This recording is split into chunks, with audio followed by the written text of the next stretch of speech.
Hey everyone, and thank you for joining us. I'm Stephanie Lewis, counsel in Denton's Ottawa office. My practice focuses on all areas of labor and employment, and lately I've been focused a lot on assisting federally regulated employers in doing workplace investigations. Today, I have the pleasure of being joined by Claire Brown and Larissa Workowicz, two excellent lawyers in our Toronto office, and more detailed introductions of them will follow. For those of you who feel like the pandemic has been going on forever, this is going to be a really validating moment. This is the 32nd installment of our employment and labor series, which started with the onset of this pandemic. Last month's session, by way of reminder, provided an overview of provincial lockdown measures, the latest on vaccine mandates, and what you need to know about recent changes in Ontario employment laws. Today's webinar is going to include an update on quarantine rules, masking mandates, employee surveillance laws, which is one we get a lot of questions on. I'm excited to hear about that. And from me, you're going to be hearing about workplace investigations.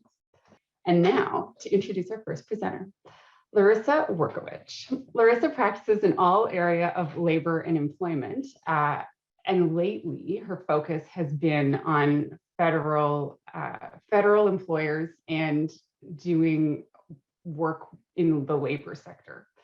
Some interesting facts about Larissa that you may not know.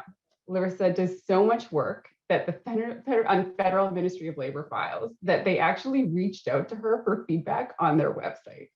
She also has a tremendous amount of geographic knowledge, and during a recent installment of our labor and employment trivia that we've been doing, she was the only person who knew the number of islands that comprise the Philippines. What's the number, Larissa? Just over 7,600. That's not a small number of islands. And now we're going to hear from Larissa on the latest on quarantine rules, masking, and mandates. Over to you, Larissa. Thank you. Thank you very much, Steph. And clearly, you and I were thinking the same thing when we were preparing for this webinar today, because I spent a lot of time also thinking about the fact that this is the 32nd installment of our webinar series. And it's a series that we started in response to the COVID-19 pandemic. And so that number, 32, is just one of the many indicators of how long this pandemic has been going on. And in that time, we've seen different waves of restrictions across Canada in different provinces, many of which we have been reviewing with all of you as part of this webinar series. We've gone from complete shutdowns to hybrid measures to full reopenings, and then everything in between and repeat all over again. And I'm certain that everyone listening today is probably feeling some degree of COVID fatigue at this point because of how long the pandemic's been going on. But then when you watch the news, in between all of the other headlines that are currently taking up a lot of airspace, one consistent story that we do keep seeing is how Canada is currently battling the pandemic's sixth wave. Yet against this backdrop of this sixth wave that we're hearing about, as you'll see on the next slide, when it comes to health and safety measures specific to COVID-19, what we're seeing across Canada is the gradual easing of public health restrictions in Canadian provinces. So Peggy, if we go to the next slide, thank you. Now my excellent colleague Claire, who you're going to be hearing from later today, has been publishing lockdown measures throughout the pandemic that go into the specific details of the status of lockdowns and different public health measures in each of the Canadian provinces. So I'm not going to bore everyone with all of the details for each province in Canada, but I did want to talk about some high-level trends that we're seeing. And one of those trends is the removal of masking requirements. To give just a couple of examples of what we're seeing, in British Columbia, for example, wearing masks in public indoor spaces is no longer required by public health authorities. It's still being encouraged, but it is ultimately up to the individuals in the province to choose whether or not they would like to wear a mask. In Alberta, masks are no longer mandatory except on public transit or in certain specified health and continuing care settings. And that's similar to what we're seeing in Ontario as well, where Ontario is maintaining existing provincial masking requirements in higher risk settings like public transit and health settings until June 11th of 2022. And then probably on the more restrictive side, we're seeing the masking requirements in Quebec, where masks are mandatory not only on public transit, but also in enclosed or partially enclosed public spaces. Another trend that we're seeing is the lifting of vaccine mandates, including, and recently we've seen those mandates lifted in British Columbia, Manitoba, Ontario, and Quebec, just to name a few examples. But that's another trend that we've seen in the last couple of weeks and months around the easing of pandemic restrictions. We've also seen all Canadian provinces lift their gathering size restrictions, though I'll note that a couple of provinces, including Quebec and Nova Scotia, still continue to strongly encourage individuals to keep their social groups small and sort of consider how many people they're meeting with. And then we're also seeing, as a final trend, the easing of self-isolation requirements that are being imposed on individuals who are either exposed to COVID-19 or who end up getting COVID-19. For example, in Alberta, the quarantine requirements for close contacts for a person who is diagnosed with COVID-19 have changed. They're no longer mandatory, they're now recommended, though isolation does remain a requirement for anybody who does develop COVID-19 symptoms or who tests positive. In Saskatchewan, by contrast, individuals who test positive are encouraged to self-isolate, but the order imposing a mandatory requirement to isolate was revoked back in February. And so to summarize, what we're seeing in Canada is a mixture of some provinces maintaining certain COVID measures, particularly measures around masking and isolation, while easing or removing other measures. And in other provinces, we're just seeing a full lifting of all public health measures. And one recent development that I do want to talk about, if we turn to the next slide, is the revocation of Ontario's Regulation 364/20. And for regular listeners of our webinar series, this number is probably burned into your memories because for a very significant period of time during this pandemic, this is the regulation that has been the home for all of the conditions and requirements that were imposed on businesses that were permitted to be open during the pandemic, during the times when there were other restrictions in place. And some of these requirements included that obligation to comply with applicable laws, including the Occupational Health and Safety Act, ensuring compliance with the advice, recommendations, and instructions of Ontario's Chief Medical Officer of Health, ensuring compliance with the advice and recommendations of local public health units, and ensuring that individuals were complying with face covering and masking requirements in indoor public settings. But on April 14th, so just a couple weeks ago, the government of Ontario filed a regulation revoking Regulation 364/20 and other regulations under the Reopening Ontario Act, effective April 27th, 2022, so just a couple of days ago. And in fact, there are now no regulations in effect under that Reopening Ontario Act. All of those regulations which had been introduced and related to COVID-19 measures have been revoked. And so effectively, through that revocation, what the government of Ontario has done is it's brought to an end the province's reopening plan, those different steps that we've all been hearing about and sort of working our way through, and any restrictions that were related and linked to those different steps in the reopening plan.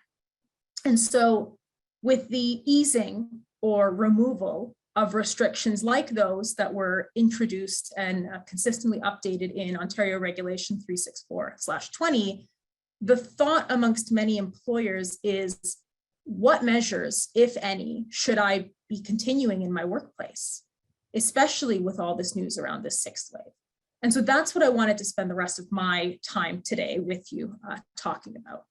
Because if we turn to the next slide, the thing to keep in mind is, even though public health measures specific to COVID-19 have been reduced or revoked, employers continue to have obligations under the occupational health and safety laws in the different provinces of Canada. And as we all know, we've probably heard this phrase many times, this does include that requirement and obligation to ensure that reasonable precautions are in place in the workplace to protect the health and safety of workers. And going back to sort of some of my comments when I was starting off my presentation, while there certainly does seem to be a feeling of COVID-19 fatigue, the reality is that the pandemic is not fully over yet. And this is reinforced by the fact that we are hearing medical professionals across Canada continue to reference this sixth wave. And what that means is that there is still a risk of transmission of COVID-19 in the workplace. And that makes it a health and safety matter that employers do need to be mindful of, regardless of whether specific measures related to COVID-19 have been reduced or revoked. Now, the removal of public health restrictions is a clear indication that governments in Canadian provinces have chosen to change how they are addressing the COVID-19 pandemic. And similarly, employers don't have to be maintaining measures in the same manner as they might have been during different waves when we had different resources and different vaccination levels prior to what the current state is now. And governments are no longer prescribing what specific measures employers do need to be maintaining. But the one thing I'd note is that all of this change, the new circumstances we're in, does not mean that employers should suddenly immediately remove all measures that they have, to the point, and the justification behind that is simply that the governments have revoked it, so I don't need to have it anymore. And related to that, there is no legal requirement to cancel health and safety measures just because the governments have said that those have no longer prescribed that certain measures and steps are required in the workplace. And so all of that might lead you to think, well, then what measures should or shouldn't I be keeping in my workplace? And the typical lawyer answer, but the one that applies in this circumstance, is it depends. What's going to be required in some workplaces is going to be different from what's going to be required in other workplaces. And like all things in law, it's the circumstances of the workplace that are going to largely dictate what it is that is required. And so to close out my presentation, I wanted to just set out some tips for employers as we enter this next, hopefully ending phase of the pandemic. And if we turn to the next slide, the first thing I would recommend all employers do is conduct a risk assessment of your workplace. Or if you already have one in place that you have done as part of your COVID-19 preparedness, review that risk assessment and make any revisions that you think might be necessary given changes in circumstances since when that might have last been done. And this is particularly important for any workplaces that might have been operating remotely for a good period of the pandemic and are now starting to bring people into the office, so they might not have done those risk assessments at the start of the pandemic, or for any workplaces that did have operations continue throughout the pandemic, but are now looking to ease or remove some of the measures that they have in the workplace. And as a starting point, you should really think to yourself, how are my workers going to be interacting in the workplace? Are they working in cubicles that are spaced out? Are they working in individual offices with closed doors? Or are they working in shared spaces? What is the frequency of the close interaction between your workers? How closely physically are individuals going to be working together? And once you've done that risk assessment, you can then take the information and consider whether or not any health or safety measures that you might have in place need to be maintained. And the local guidance from public health authorities, even if no longer legally binding, at least in Ontario, as a result of the revocation of that regulation, there's still very helpful resources to rely on when engaging in those types of decisions and that sort of risk assessment. And in particular, keeping an eye as well on any recommendations or guidance from local ministries of labor. One thing that I'll note is that despite the easing of restrictions in Ontario, the Ontario Ministry of Labor is still maintaining on its website its COVID-19 in the workplace health and safety guideline, as well as its guidance and instructions on workplace health and safety plans. And they just recently updated both of those web pages at the end of March. And this leads to my second and last tip, which is really more of a recommendation, is to consider maintaining at least some of those COVID-19 measures. And if you are removing a measure, think through the reason why. Is it because there's no longer a risk in the workplace because there are other controls in place that have now mitigated against that risk? Or is it simply because the local health authorities or government officials have said you don't need to do it anymore? And a final consideration I want to leave employers with is the impact of removing measures and what they might have on the workplace. Because if measures are removed too quickly, it might create tension between employees that have different views on health and safety in the workplace and what should or shouldn't be continued, especially if you have individuals that are returning to the workplace who have been out of the workplace working remotely for an extended period of time. You want to make sure that that transition is comfortable. And another potential thing to consider is if you do have an outbreak in the workplace because these measures have all been pulled, then that's going to interfere with the actual work that can be done if individuals are off work because they're sick. But, to bring this presentation to a bit of a brighter note, to end it on a brighter note, the easing of public health restrictions is a significant step towards returning to pre-pandemic normal, and that's great. The question just to keep in mind at the end of the day is, to continue to consider whether you should maintain at least some COVID measures as we take those final steps out of the pandemic. And so with that, I'm going to turn it back over to Stephanie to introduce the excellent Claire. Thanks so much, Larissa. Is it fair to say that the overall theme of your presentation is just because you can doesn't mean you should? I think that's exactly right. We have a question in the, and I do believe you touched on this a bit. We have a question in the Q&A, whether the infectious disease emergency leave regulation continues to apply in Ontario. So that's an excellent question. And currently right now, the answer is yes, because the infectious disease emergency leave rules were not linked to that Reopening Ontario Act. Those were regulations that were made under the Employment Standards Act. And in fact, some provisions are directly in the Employment Standards Act. And those rules do continue to be in effect. I know that the deemed infectious disease emergency leave is currently scheduled to end at the end of July. And as for the non-deemed infectious disease emergency leave, that does continue to apply so long as COVID-19 is designated as an infectious disease under the Employment Standards Act. So for now, that remains status quo. And of course, if anything changes, we will be the first to update everyone on that. The absolute first.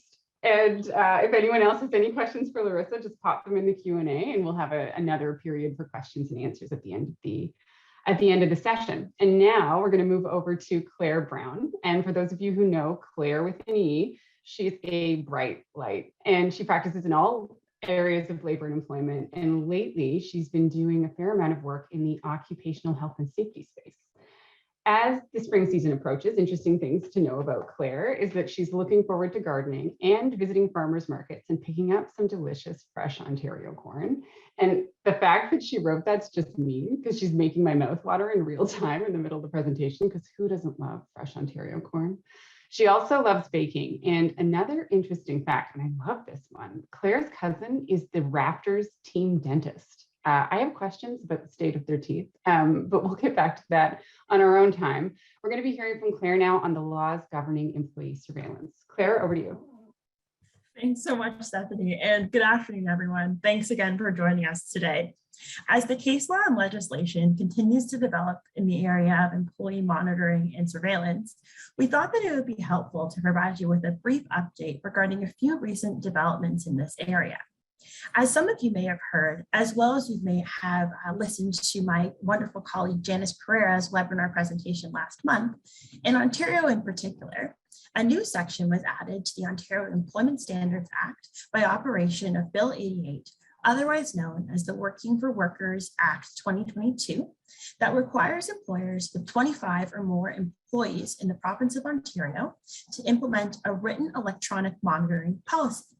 The written electronic monitoring policy must include a number of items, including information regarding whether an employer electronically monitors its workers, where an employer electronically monitors its workers, a description of how the electronic monitoring of workers is performed, as well as a description of under which circumstances the electronic monitoring of workers is performed, and lastly, the purpose of collecting the information through electronic monitoring.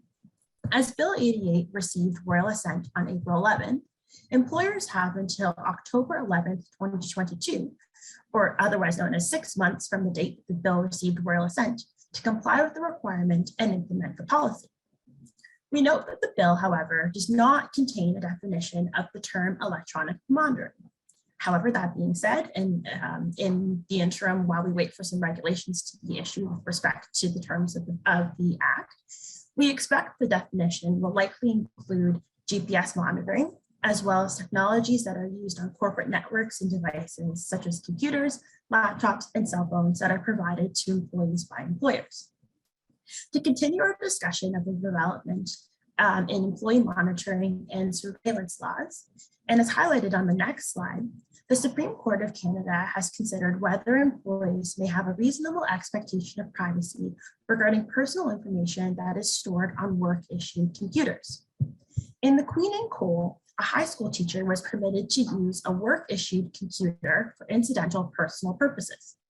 While performing maintenance activities, technicians hired by the teacher's employer, the school board, found a hidden folder on the computer that was issued by the school board to the high school teacher that contained illicit images of a sexual nature. The Supreme Court of Canada considered whether the Ontario Court of Appeal erred in concluding that the teacher-employee had a reasonable expectation of privacy over the employer-issued work computer. The court emphasized that the analysis of whether the teacher-employee had a reasonable expectation of privacy over the personal information that was stored on the the employer-issued work computer depends on an evaluation of the totality of the circumstances. The court noted that the closer the subject matter at issue lies to the biographical core of the personal information, the more that factor will weigh in favor of the existence of a reasonable expectation of privacy. Further, the court highlighted that in circumstances where computers are used for personal purposes, the computers generally contain details of an individual's personal situation, such as their financial or medical information. The court also stated that internet-connected devices tend to reveal specific interests, likes, and propensities of the user, including the information that we seek out, the information we read, watch, or listen to on the device. However, the court also noted that the operational realities of the workplace, including the practices, policies, and customs of the workplace that relate to the use of computers by employees, may diminish the expectation of privacy that reasonable employees may otherwise have over their personal information that is stored on these devices. In this case, the employer's use of the work-issued laptop was governed by the school board's policy and procedural manual, which asserted that the school boards owned the device and the hardware as well as the data stored on the device. Further, although the teacher-employee's laptop was equipped with a password, the contents of the hard drive were available to all other users and technicians with domain administration rights when the computer was connected to the network. Therefore, with a view to the totality of the evidence, the court concluded that the teacher had a diminished reasonable expectation of privacy in the informational content of the work-issued laptop that was assigned to him, including in relation to his internet browsing history. And as we turn to the next slide, I thought that I would highlight a recent decision of the Supreme Court of British Columbia, where the court determined that surreptitious recordings taken by an employee constitute just cause for dismissal. In Shaligan and Mercer Seller Limited, the plaintiff employee was terminated without cause from his employment with the defendant employer as a senior financial analyst. Following his termination, through the course of a series of legal proceedings, the plaintiff employee disclosed that he made a number of surreptitious recordings during several one-on-one training sessions from 2010 to 2014, over a series of more than 100 toolbox talks and safety meetings, as well as during at least 30 one-on-one meetings with supervisors and human resources personnel. Upon disclosure of the plaintiff's taking of surreptitious recordings, the employer sought to rely on the plaintiff's misconduct as cause for termination of his employment. The Supreme Court of British Columbia noted that misconduct that is discovered post-termination may constitute just cause. However, the allegations should be approached with caution. In particular, the court emphasized that where it is determined that an employer knew of the misconduct and either expressly or implicitly condone the misconduct, the claim of after required cause will fail. So with a view to the circumstances before it, the court considered whether the plaintiff employee's taking of these surreptitious recordings went to the root of the plaintiff's employment relationship and fundamentally struck at the plaintiff's employment relationship, such that the mutual trust between the parties was broken. Further, the court referred to case law supporting the principle that surreptitious recordings can cause material damage to the relationship of trust between an employer and employee.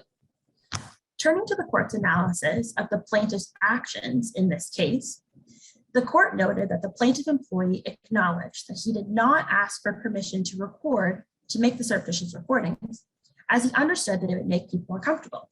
However, notwithstanding his understanding of this, the employee continued to make surreptitious recordings over a number of years. Further, the court determined that the plaintiff employee did not conduct himself in accordance with the professional obligations of an individual that was employed and qualified as a chartered professional accountant. The court accepted that the plaintiff was a professional in a position of high accountability, where he could reasonably be expected to be held to the standards established by the profession. Further, the court highlighted that the content of the surreptitious recordings included personal details about the plaintiff employee's coworkers that had nothing to do with the workplace. The court also noted that although it accepted that the plaintiff employee was not acting with any malice when he made the recordings, the alleged bases for the recordings were unnecessary or ill-founded, and several were designed to benefit the plaintiff employee alone. The court also considered the volume of the recordings and the length of time over which the recordings occurred, as well as the fact the plaintiff employee did not publish the recordings or seek to make use of them for his own benefit, aside from the ongoing litigation proceedings. So with a view to the totality of the circumstances, the court concluded that the plaintiff's conduct by surreptitiously recording his colleagues constituted just cause, given the effect of his actions on the relationship of trust between the employer and the employee. And so although this case is a British Columbia Supreme Court decision, and the test for just cause may vary from province to province, it's interesting to see the court take the position that surreptitious recordings that are taken in the workplace can constitute just cause. And with that, I'll turn the floor over to Stephanie. Thank you very much, Claire. We've had a question come in. Could you give some examples of what might be considered electronic monitoring? So an example would be we think an example would be if an employer was looking at the GPS tracking, that the information that's obtained through GPS. If an employer was looking at an employee's browsing internet history on a device, or emails on a phone, or basically the information that you can obtain from an electronic device through the employer's various technological means, I think is the best way to describe what we think that definition will be. It's a great answer. Thank you, Claire. And before we move on to my presentation, we've also received a further question related to Larissa's presentation. Just like to squeeze that in. Larissa, are you ready? Always ready.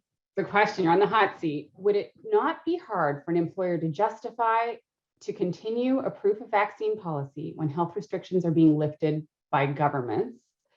And in most provinces, they're lifting the vaccine passport for public spaces. What do you have to say about that? Yeah, it's a good question. And it's one that we've been certainly getting a lot. And I think that the answer is that the mandates that were in place that governments introduced were mandates that were related to, as you said, Stephanie, they're public spaces. They're spaces that the governments have the jurisdiction over in terms of legislating.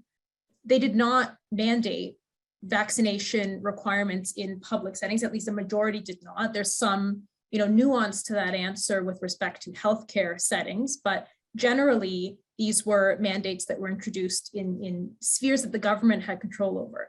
Occupational health and safety requirements are still the responsibility of the employer. And the justifications for why employers introduced vaccination policies, those reasons are still there for a lot of workplaces in terms of ensuring the health and safety of workplaces. So it's not so easy of analysis to say the mandates are gone for public spaces, therefore employers must revoke or amend their vaccination policies. I think that there is still a good justification for employers to maintain those, particularly employers that are bringing employees back to the workplace and are going to have people interacting on a more frequent basis. Thanks very much, Larissa. And one more quick question that I think we can knock off before we hop into workplace investigations. Would using, hold on one sec, let me get the full question. Would an employer using security badge data to check employee attendance at an office be considered electronic monitoring? Claire?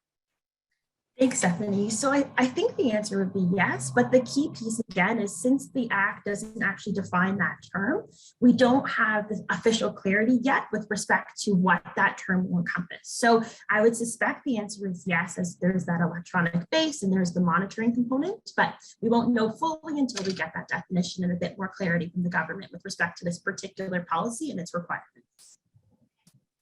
Thank you very much, Claire. And now we're going to move on to I see that there are more questions, and we're going to do what we can to get through some more of those at the end of the presentation.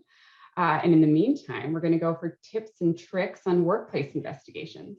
My interesting facts are that I make the world's best banana bread. No joke. The secrets are yogurt and an extra layer of sugar crumpled at the bottom of the pan. And I don't have any sense of ownership over my recipe, so anyone who wants it can reach out. I've also inadvertently taught my children the finer points of negotiation and will regret that for the rest of my days.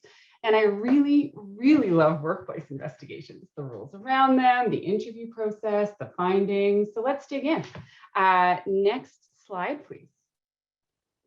The best way to ensure that your company is ready when the need for a workplace investigation arrives is to be prepared. It's the same, it's the brownies. I don't even remember if this is the brownies symbol, but it's the same thing that we've been told since we were kids. And being prepared involves a number of different things. Firstly, you want to make sure that your policies and procedures are up to date. So even if you've done them recently, you're going to want to revisit probably every 2 to 3 years, just to make sure that all of the latest developments are included and captured. You're going to want to make sure that all employees are trained on these policies and procedures so that they know how to bring a complaint forward. And this is particularly important in the pandemic era, because when something happens in a workplace, in a physical workspace, and you're surrounded by colleagues and someone says, that's not right, maybe you should look into that. There's a community of support around you who, if you don't know, they know what needs to be done.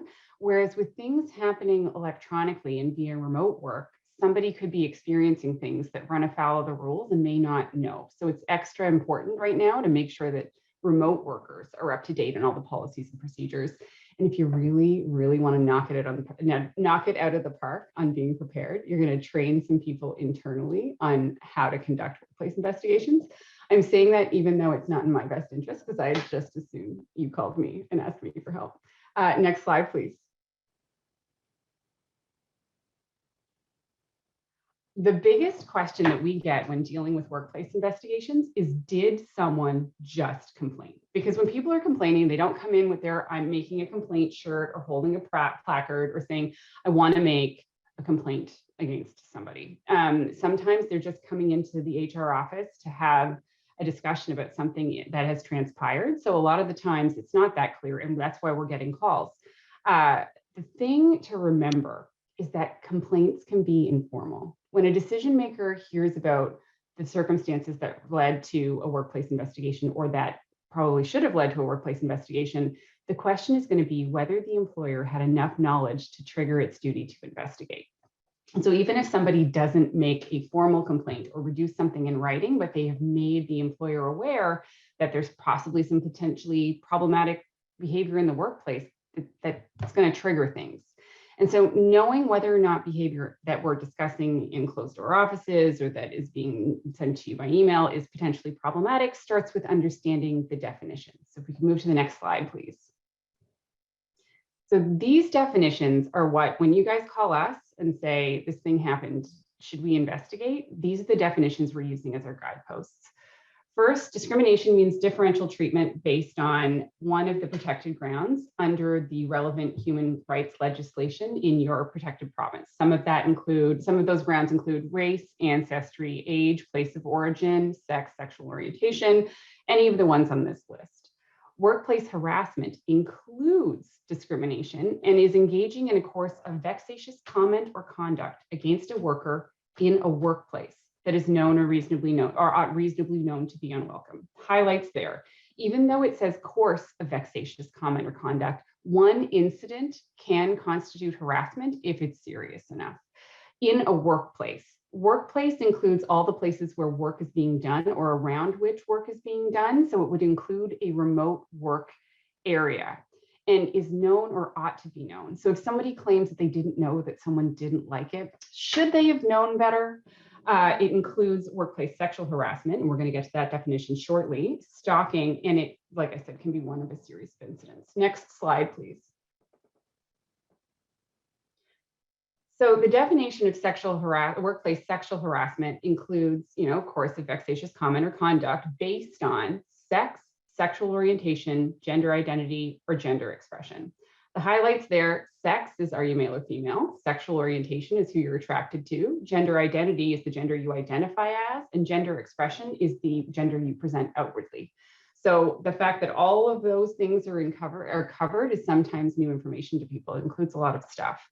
It includes not only a course of conduct based on that, but also making a sexual solicitation or advance where the person making the advance is in a position to confer, grant, or deny a benefit. So senior employees in workplaces are in a bit of a tough spot if they're dating in the workplace, because there are arguments that there's always going to be a power imbalance that's going to vitiate any consent. And some clients have addressed that by putting in a fraternization policy that requires that when people are in a consensual relationship, they both disclose it to workplace management to avoid a situation like this. And when the person is out of the relationship and they withdraw that consent, got to watch that very carefully, because you want to make sure that people are being protected in the workplace. Next slide, please.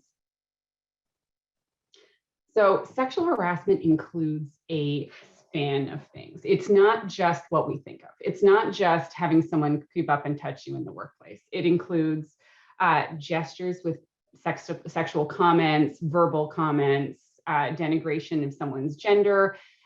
Some examples. I mean, everybody who's been creeped in the workplace is probably picturing something right now. Someone smelling your hair, someone standing too close, making creepy comments down your back, somebody looking you all over very intently. It's all kind of captured. So if you think something might be sexual harassment, give me a call. We can chat about it. Next slide, please.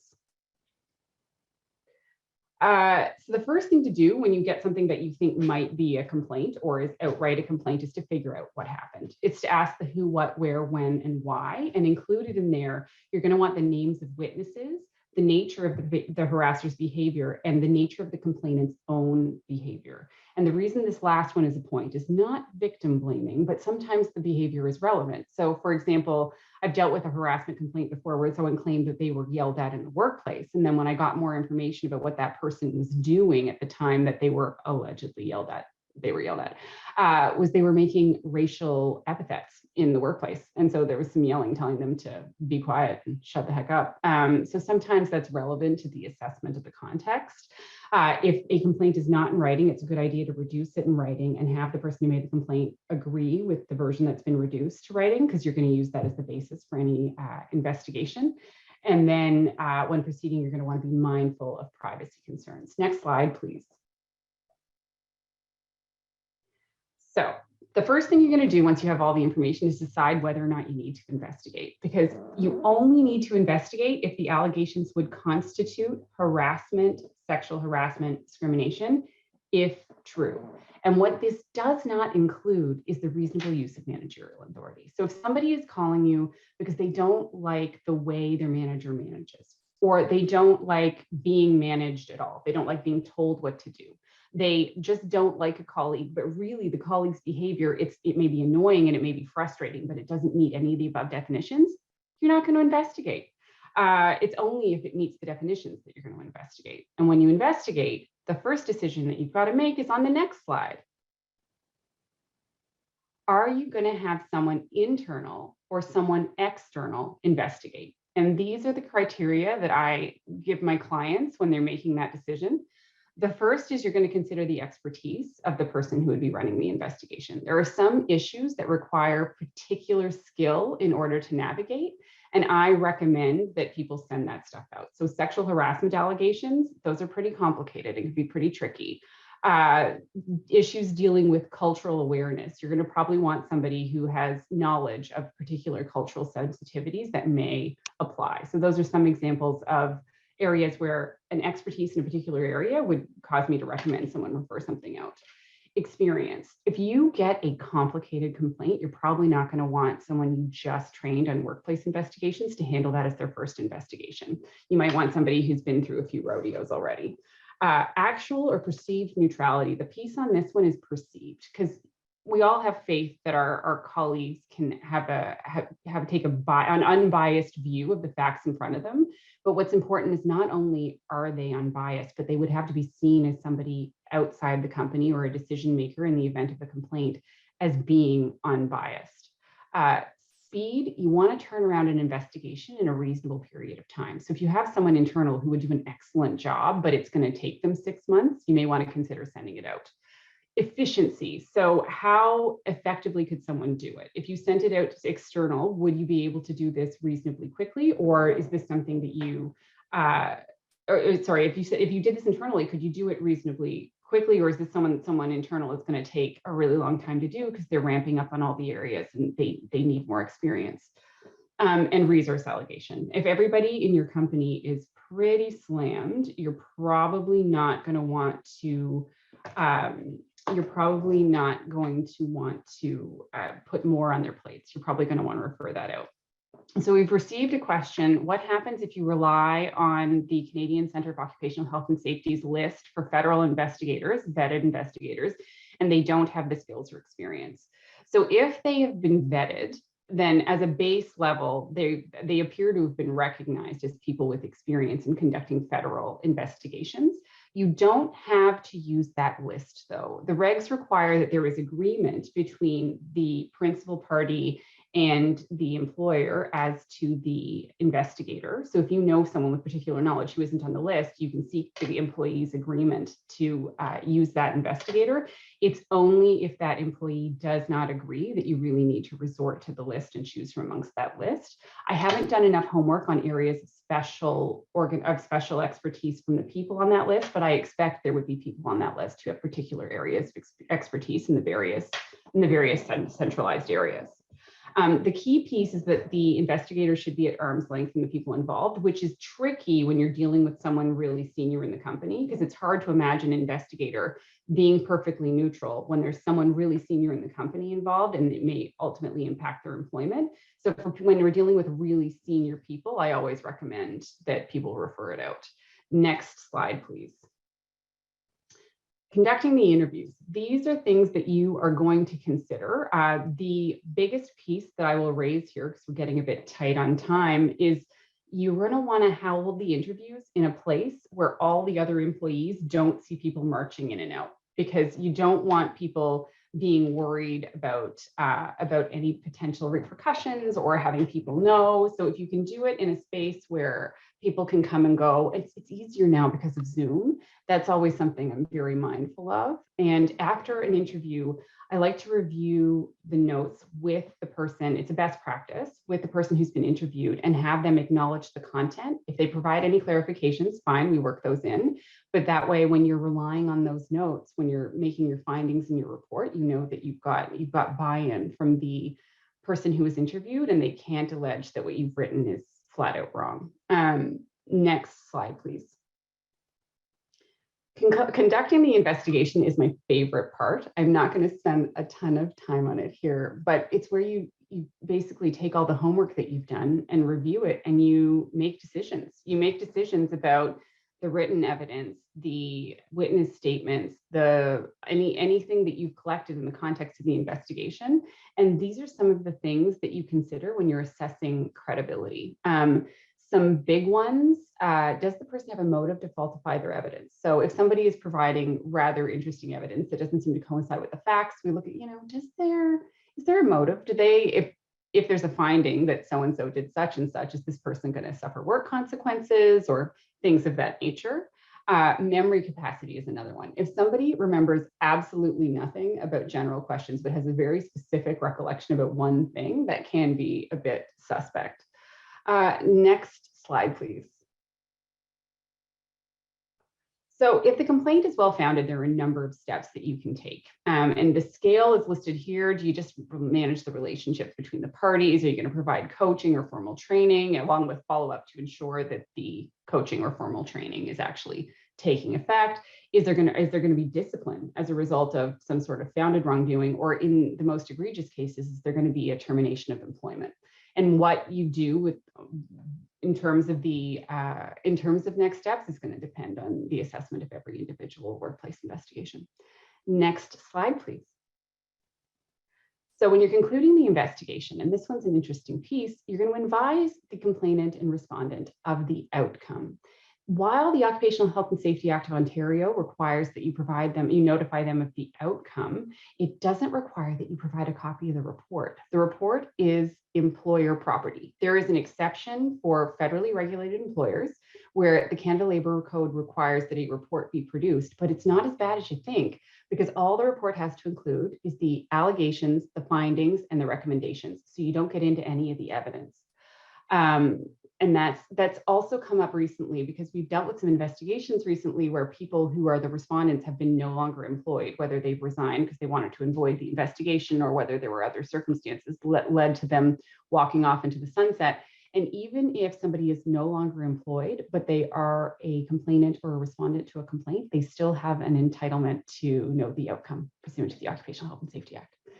And we have 10 minutes left for questions. So there is more to this presentation. And if anybody wants to discuss it, please feel free to reach out. The full set of slides will be provided for everyone's consideration. And quite frankly, the balance of them are really worst case scenarios that have appeared in case law, where just cautionary tales for employers who've done it wrong. Which have included ignoring somebody who was, staring at breasts and making creepy comments and touching his female colleagues and not investigating it, ignoring a lady's complaint until she was slapped across the face 3 times and fired. I believe she was in her 60s, and having a male come forward and allege that he had been sexually harassed by a female and have the employer think that that's not possible and then go to the female and ask if she had been harassed by him. So in all of those cases, damages were awarded. The high level is in the next 2 slides. And right now we're going to move to some questions and answers, which I have not been watching throughout the presentation. So let's see what we've got. And Claire and Larissa, if you could pop back in, that would be great. Okay, so we've got, hold on, let's do this.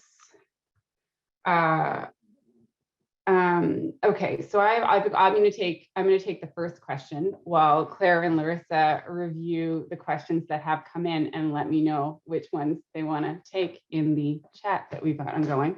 The first question: what if an employee complains about inappropriate behavior between themselves and another employee outside of the workplace where there may be an existing friendship or relationship? This question comes up a lot. The first question is, outside the workplace, is it at a work-sponsored event? Because if so, you're gonna want to take over that. You're gonna want to look into that. Outside the workplace, is what the behavior outside of the workplace impacting the atmosphere inside the workplace? So is it being brought into the workplace? Because if so, you may want to consider looking into it. But again, the nature of the impact and the nature of the behavior will probably. So to quote Larissa and every other lawyer that you've ever dealt with in the history of time, it depends. The answer isn't no. It's not don't look into it automatically. There are a number of considerations there. Hold on. Now I'm going to send it over to Larissa. As they go back in the office, what approach are large employers taking on COVID infection reporting across the provinces? Thanks for that.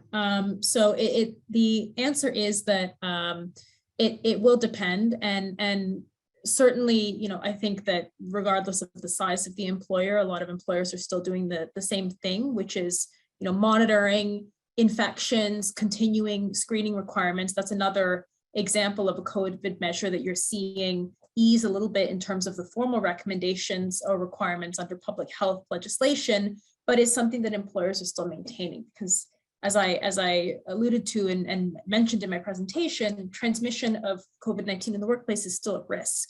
And part of mitigating against that risk includes those infection control measures, whether it's internally in conducting those screenings and then keeping track of what it is that individuals are reporting, or working with public health authorities who might still be reaching out. Certainly testing and notification from public health authorities across Canada has been reduced, and in some instances you're no longer being notified if an employee of yours does test positive for COVID-19, but still trying to continue at least some form of contact tracing, even if it is through passive screening of employees that are coming into the workplace, is important to ensure the health and safety of everyone that is coming into that workplace. Thank you very much, Larissa. We have a question that for you, Claire. Does the law require a single surveillance policy, or could multiple references across, or could it be multiple references across several policies? That's a great question. The act, the way it's worded, refers to an employee monitoring policy. So I would recommend the best approach would be to have a policy that's titled that matches that requirement, just to make sure that it's very clear that you're in compliance with the legislation. That being said, of course, it's important to make sure that when that policy is put together, any sort of other similar provisions and other policies all align with this policy. And the last piece I'd note is that this policy so far right now is more of a descriptor of what the employer is doing, as opposed to the requirements of what the employer needs to do or can't do. So that's just, I think, helpful as we're all learning what this policy will look like over the coming months to throw out there as well. And we have another, while I have you and while it's top of mind, does the law apply to all the personally identifying data that's automatically generated by an employer's IT systems, such as websites visited or bandwidth used? So that's, again, a question I think it's going to be challenging to know for sure at this point, given the information we have. It's possible. However, that does sound like we're getting to quite an IT level point where I don't know if we need to get into the nuances of what particular websites or things of that nature. So I'm sure there'll be a way where we can make sure that the policy is comprehensive in terms of identifying what the employer is doing without perhaps going into the specific nuances of each particular piece of the IT component to how employers are being monitored in the workplace. I hope that's helpful. I think it is, but I'm biased. Larissa, now over to you. And we've had a few questions about this. What is the responsibility on the employer's part in respect of communicating positive COVID cases in the work environment?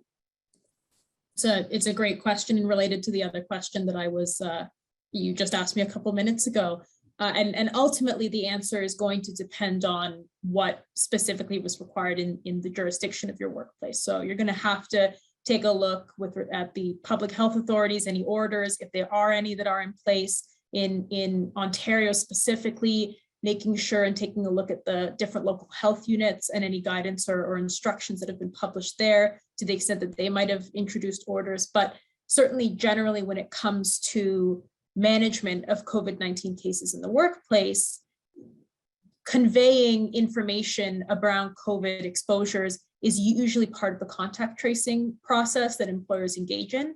And it's one of those instances where you need to be mindful of both that need to ensure the protection of the workplace by, for example, notifying someone they've been exposed and potentially telling them they need to refrain from coming into the workplace for a period of time, and also balancing the privacy interests of the individual that did test positive and making sure that you're not giving away any identifying information and speaking more broadly and balancing that. And that's something that isn't new. It's something that all employers who have been operating throughout the pandemic have been doing this whole time, but it's something to just continue to keep in mind, especially if you are maintaining those contact tracing and other requirements, which, as to sum up my presentation, it's still a good idea to do so, given especially the frequency of cases that we're seeing in some provinces like Ontario.